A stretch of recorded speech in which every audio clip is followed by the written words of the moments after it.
السلام عليكم الاخوان ديالي والاخوات ديالي لا فامي العائله نزهه اركان بيو كي دايرين لاباس عليكم؟ نتمنى ان شاء الله كاملين تكونوا بخير وعلى خير وعواشركم مبروكه ورمضان كريم. وغادي نبداو ان شاء الله وباذن الله هذا الفيديو ديالنا ان شاء الله بالصلاه على النبي. اللهم صل وسلم وبارك على سيدنا محمد عليه الصلاه والسلام. كنتمنى ان شاء الله كاملين بكم تصليوا على النبي وجزاكم الله خير الجزاء. كما كتشاهدوا عندي هنايا الاخوات ديالي اللبن الذكر. بالنسبه لهذا اللبن الذكر المزايا ديالو انه كيصلح للتجميل. بالنسبه للاخوات اللي عندهم هكا الكلف في الوجه ديالهم راه كيصلح لهم. بالنسبه كينقي الوجه الا كان عندنا الهاله السوداء تحت العينين، المهم للتكماش كينقي الوجه بواحد الدرجه عجيبه سبحان الله.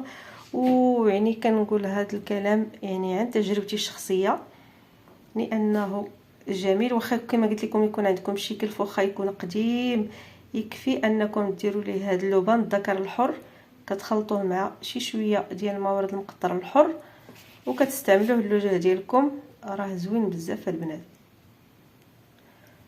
واللي بغات ان شاء الله باذن الله شي منتوجات طبيعيه مرحبا الف مرحبا، اللي بغات اللبن الذكر الحر مرحبا. وكنتمنى ان شاء الله يا ربي الى عجبكم هذا الفيديو تبارطاجيوه ان شاء الله مع لا فامي ديالكم ومع العائله باش هكا تعم الفائده ان شاء الله مع الجميع. وتحياتي للجميع والسلام عليكم ورحمه الله تعالى وبركاته.